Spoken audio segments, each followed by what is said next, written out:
आप लोगों की निगाहें स्क्रीन में बनी होनी चाहिए दोस्तों। आप लोगों का अगर फोन कहीं पे रखा होगा तो आप सभी अपने अपने आंखों को स्क्रीन पे लगाइए और ध्यानपूर्वक इस ट्रेनिंग सेशन को अटेंड कीजिए। पहला, नौकरी। तो दोस्तों नौकरी कहते किसको है? तो नौकरी उसको बोलते हैं फ्रेंड्स, जो इंसान अपने समय को बेचकर दूसरे के अंडर में रहकर जो इनकम करते हैं उसे नौकरी कहते हैं। मतलब कोई इंसान अपना पढ़ लिख लिया तो उसके में स्किल आ गया, तो अब उसको नौकरी कैसे क्या होता है? वो इंसान अपना समय बेचेगा और स्किल बेचेगा। अपना क्या बेचेगा? गुण, क्वालिटी बेचेगा और समय बेचेगा, और दूसरे के अंडर में रह के काम करता है, मतलब उसके ऊपर में कोई बॉस रहता है।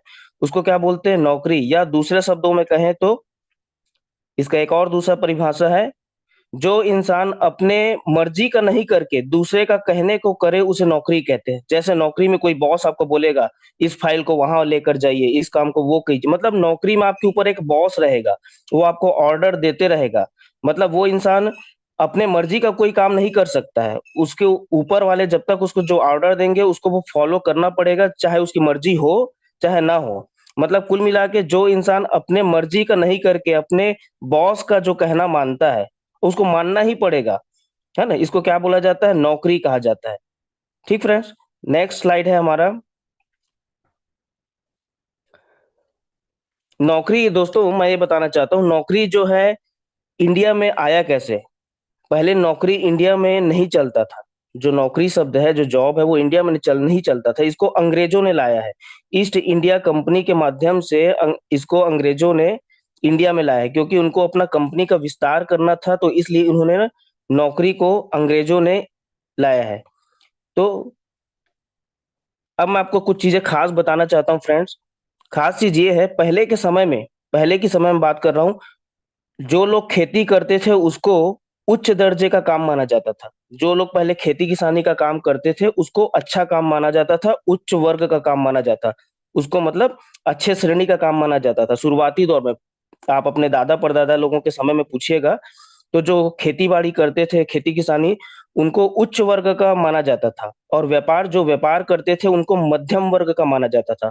और नौकरी को लोग उस समय निम्न समझते थे। क्या समझते थे दोस्तों? निम्न समझते थे। पहले के दौर में आपके दादा परदादा के समय में खेती को उच्च वर्ग माना जाता था, व्यापार को मध्यम वर्ग का माना जाता था, और नौकरी को तो एकदम निम्न माना जाता था। नौकरी कोई करता ही नहीं था।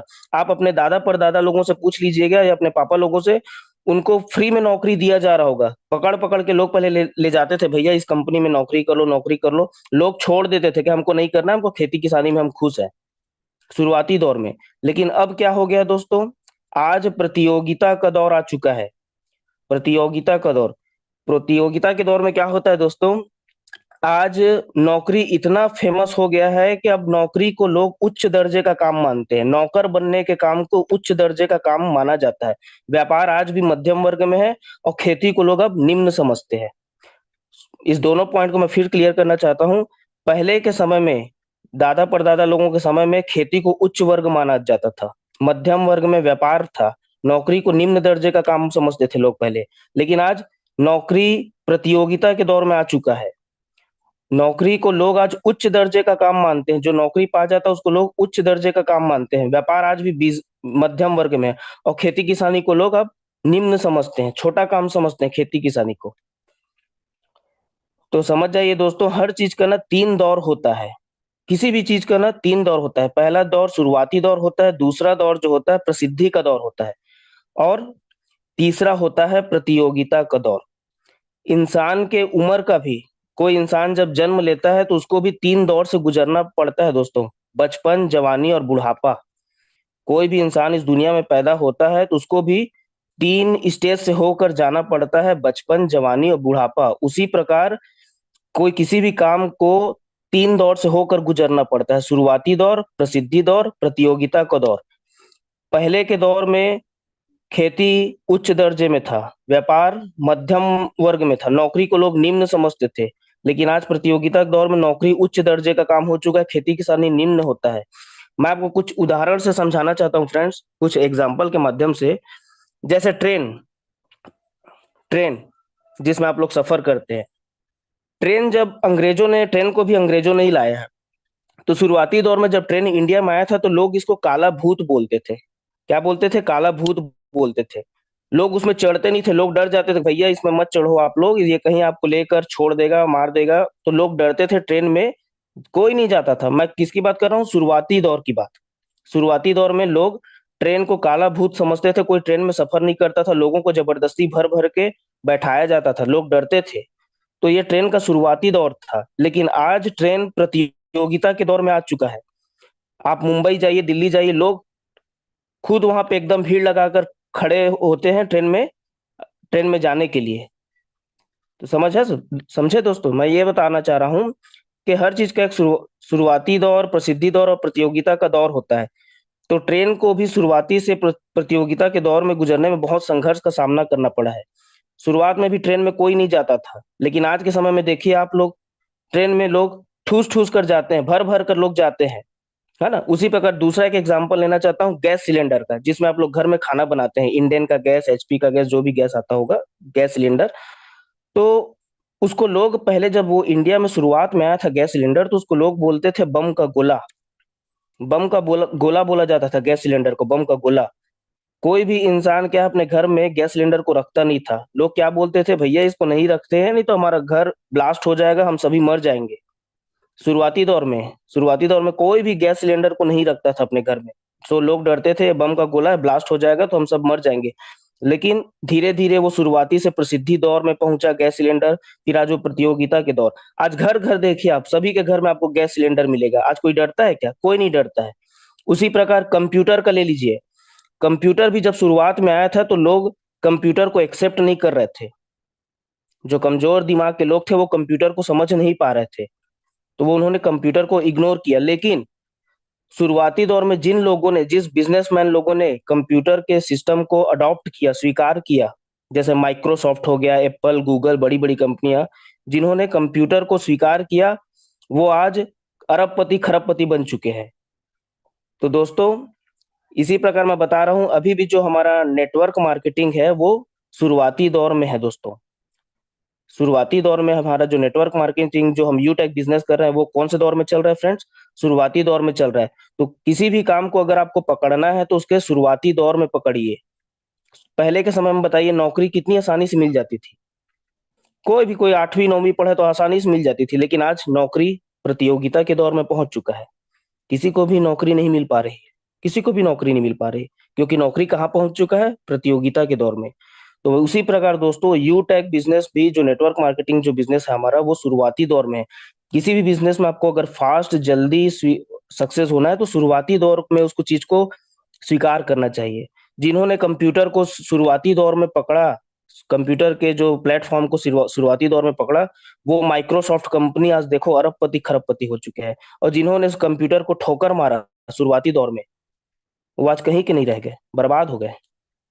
तो इस प्रकार दोस्तों, हर चीज को 3 दौर से गुजरना पड़ता है: शुरुआती का दौर, प्रसिद्धि का दौर, प्रतियोगिता का दौर।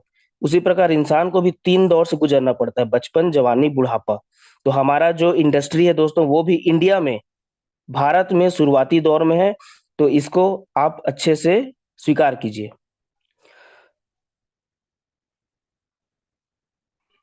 तो दोस्तों, मैं एक और टॉपिक पे बात करना चाहता हूँ। इंडिया में फ्रेंड्स, एक ही कैटेगरी में पढ़ाई होता है। हमारे भारत में लोगों को केवल एक ही कैटेगरी में पढ़ाई करना सिखाया जाता है, और विदेशों में 2 कैटेगरी में पढ़ाई करना सिखाया जाता है। तो इंडिया में क्या सिखाया जाता है? इंडिया में केवल नौकर बनना सिखाया जाता है, कि भैया पढ़ो लिखो और नौकरी करो, भैया पढ़ो लिखो और नौकरी करो। कोई भी घर, किसी भी घर में आप जाकर देख लीजिए, कोई भी घर का जो उनके माता पिता अपने बच्चे को बिजनेसमैन बनने के बारे में कोई नहीं सलाह नहीं देता। सब क्या बोलेंगे उसको? पढ़ो लिखो नौकरी करो, पढ़ो लिखो नौकरी करो। बचपन से कोई इंसान, जब बच्चा पैदा होता है तो 25 साल तक उसके घर में इतना नौकरी करो नौकरी करो नौकरी करो डालते हैं कि उसका दिमाग का जो सिस्टम है हैंग हो जाता है, कि वो नौकरी के अलावा कोई दूसरा चीज सोच ही नहीं पाता है।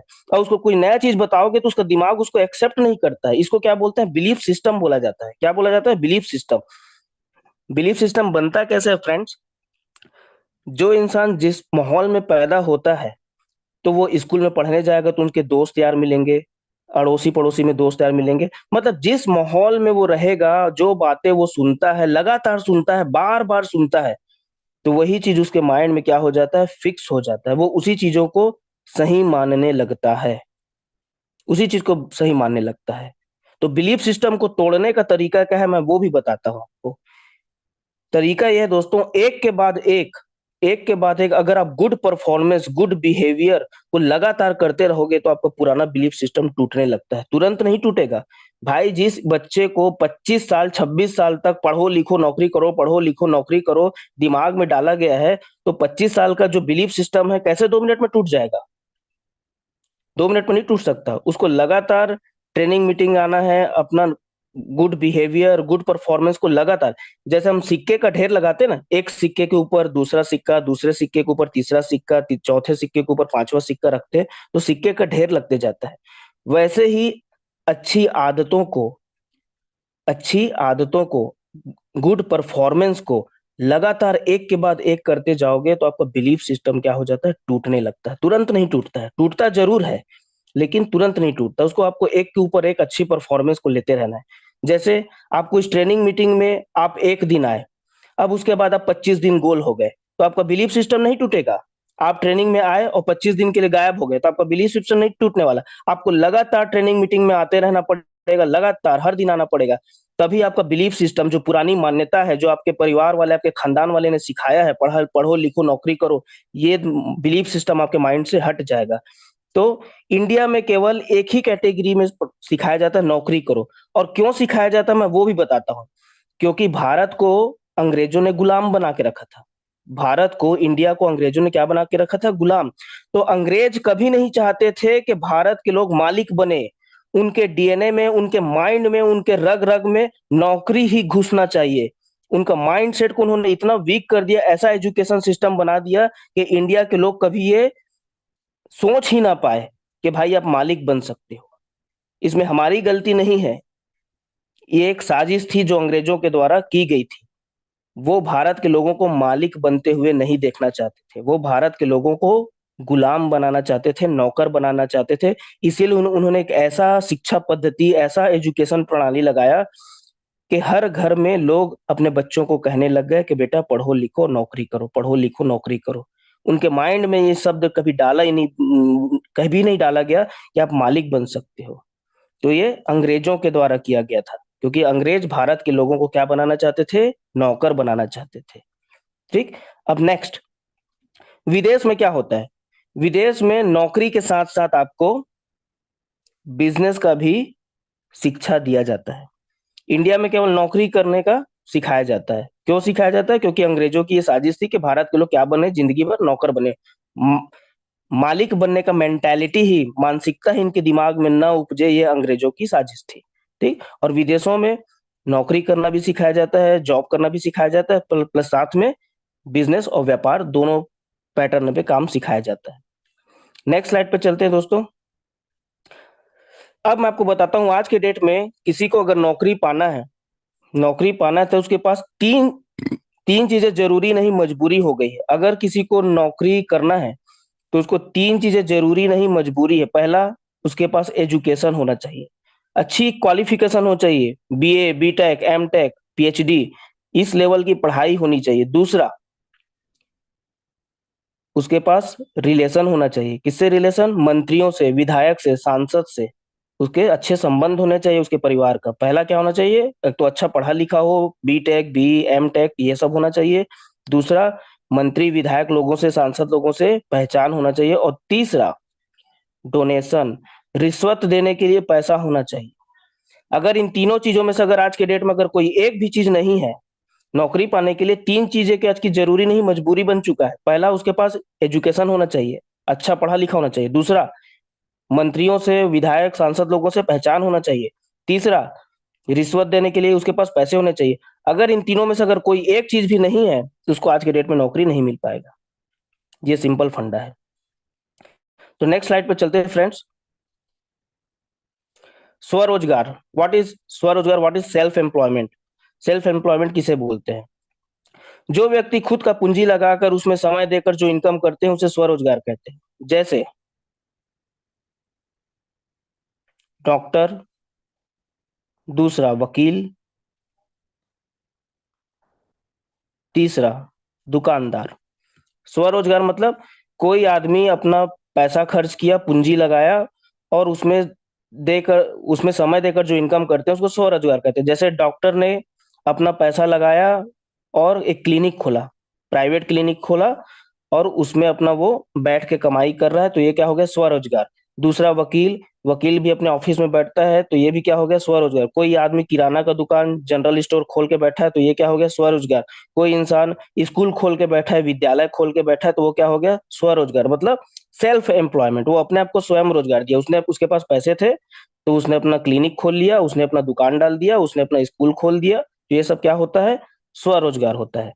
तो ये दूसरे कैटेगरी का पैसे कमाने का तरीका हो गया। पहला था नौकरी, दूसरा हो गया स्वरोजगार। नेक्स्ट स्लाइड पर चलते हैं फ्रेंड्स।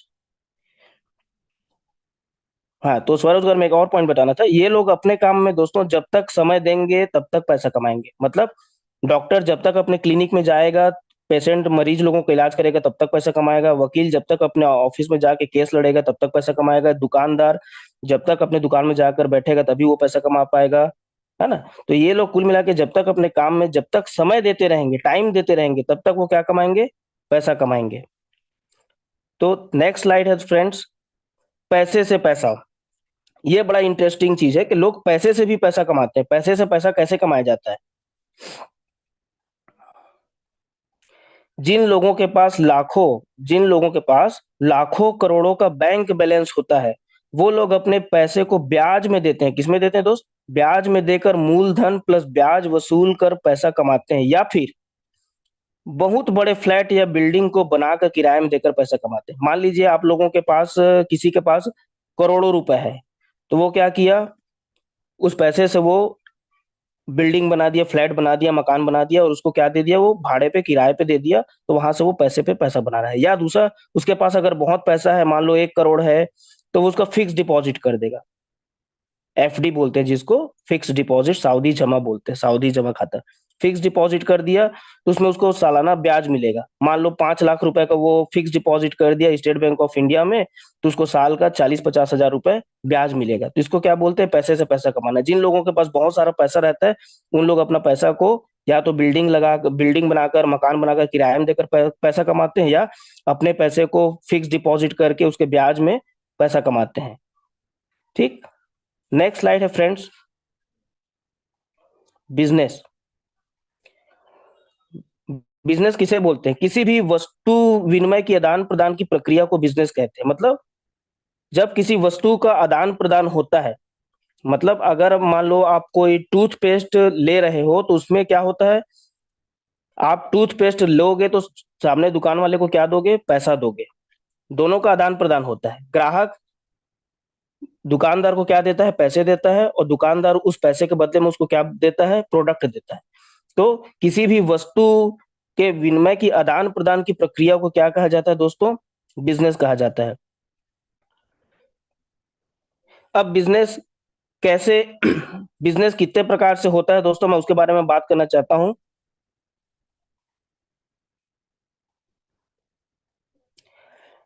बिजनेस करने के लिए दोस्तों, पहला है फैक्ट्री लगाकर आप बिजनेस कर सकते हैं। जिसके पास बहुत सारा पैसा है, वो फैक्ट्री लगाकर बिजनेस कर सकता है। दूसरा, नाम बेचकर आप अपना बिजनेस कर सकते हो। तीसरा, डायरेक्ट मार्केटिंग या नेटवर्क मार्केटिंग या एमएलएम बोलते हैं, उसके माध्यम से आप अपना बिजनेस कर सकते हो। तो फैक्ट्री मतलब दोस्तों क्या है? जिनके पास लाखों करोड़ रुपए होते हैं, जिनके पास लाखों करोड़ रुपए पैसे हैं, वो लोग फैक्ट्री लगाकर या कंपनी खोलकर अपना बिजनेस करते हैं। ये पहला कैटेगरी हो गया। अब दूसरा, नाम बेचकर। लोग अपना नाम बेचकर भी पैसे कमाते हैं। कौन नाम बेचकर पैसे कमाते हैं?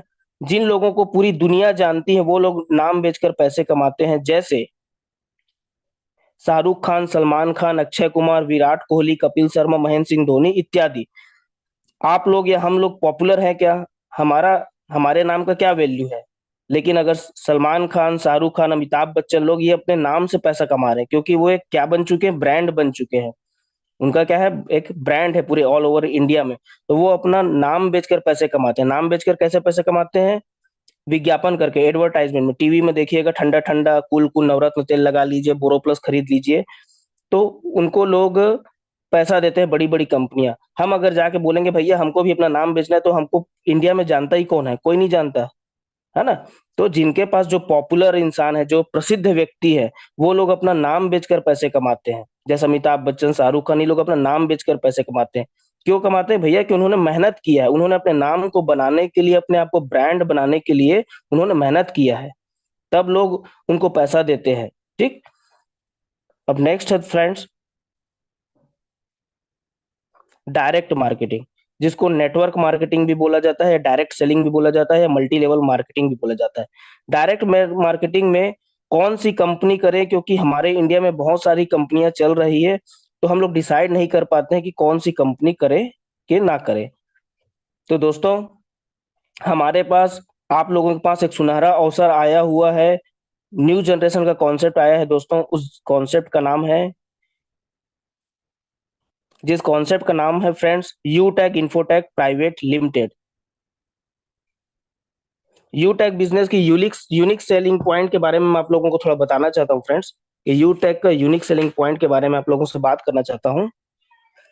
इस बिजनेस को करने के लिए ना तो डिग्री चाहिए दोस्तों, कोई डिग्री डिप्लोमा करने की जरूरत नहीं है। दूसरा है, ना तो डिप्लोमा भी नहीं चाहिए। तीसरा है, इस बिजनेस को करने के लिए ना तो लाखों रुपए इन्वेस्टमेंट करने की भी जरूरत नहीं, मात्र 590 रुपए जिंदगी में एक बार लगाकर आप इस बिजनेस की शुरुआत कर सकते हैं। चौथा पॉइंट है फ्रेंड्स, इस बिजनेस को करने के लिए घर घर जाने की जरूरत भी नहीं है आपको। पांचवा पॉइंट है फ्रेंड्स, ना तो सामान खरीदना है और ना ही घर घर बेचने जाना है आपको। और फ्रेंड्स, इस बिजनेस को करने के लिए अपना पुराना वर्क छोड़ने की भी जरूरत नहीं है। आप इस बिजनेस को अपने पार्ट टाइम में कर सकते हो, 1 घंटा 2 घंटा करके अपने साथ में, अपने जो भी जॉब कर रहे हो, नौकरी कर रहे हो उसके साथ में, या बिजनेस कर रहे हो, कोई दुकान भी चला रहे हो, तो साथ में पार्ट टाइम में इस बिजनेस को बिल्ड कर सकते हो। अगर फ्रेंड्स आप गवर्नमेंट जॉब में हो या प्राइवेट जॉब में हो, बिजनेसमैन हो, स्टूडेंट हो या गृहिणी हो, कोई भी व्यक्ति इस बिजनेस को बहुत आसानी से कर सकता है। आपके पास में सिर्फ एक मोबाइल होना चाहिए, एक स्मार्टफोन होना चाहिए, और साथ में इंटरनेट कनेक्शन होना चाहिए। इस बिजनेस में फ्रेंड्स कस्टमर की हैबिट को बदलने की जरूरत नहीं है। क्यों नहीं है कस्टमर की आदत को बदलने की? क्योंकि मोबाइल रिचार्ज, टीवी रिचार्ज, बिजली बिल, पेट्रोल डीजल, ये सब तो हर कोई भरवाता है, तो इसमें कोई नई बात तो है नहीं। तो इस बिजनेस में आपको कस्टमर की आदत को बदलने की जरूरत बिल्कुल भी नहीं पड़ती है दोस्तों। यहाँ लेफ्ट राइट वाला कोई झंझट नहीं है दोस्तों, कोई जोड़ा जोड़ी बनाने वाला झंझट नहीं है। इंस्टेंट पे आउट आता है आपका, काम का पैसा आपको तुरंत मिलता है, पलक झपकते हैं इंस्टेंट इनकम मिलता है फ्रेंड्स। और इंडिया की पहली इकलौती कंपनी है फ्रेंड्स, जो आपको 15 आईडी एक्टिव करने पर फैमिली सपोर्ट या फैमिली सिक्योरिटी दे रही फ्रेंड्स। 15 आईडी लगाकर जैसे आप ब्रॉन्ज डायरेक्टर बनते हैं, तो आपका फैमिली सिक्योरिटी आपके लिए, उसके लिए आप एलिजिबल हो जाते हैं। इंडिया की पहली इकलौती कंपनी है फ्रेंड्स यूटैग, जो आपको सिल्वर लेवल पर कंपनी टर्नओवर की 1% रॉयल्टी दे रही है। जैसे ही आप सिल्वर रैंक अचीव करते हैं फ्रेंड्स, तो आपको सिल्वर रैंक से ही आपको कंपनी के पूरे टर्नओवर का 1% रॉयल्टी आपको मिलना चालू हो जाता है फ्रेंड्स। तो बस दोस्तों, इतना ही मेरा आज का ट्रेनिंग प्रोग्राम इतना ही था। तो थैंक यू सो मच।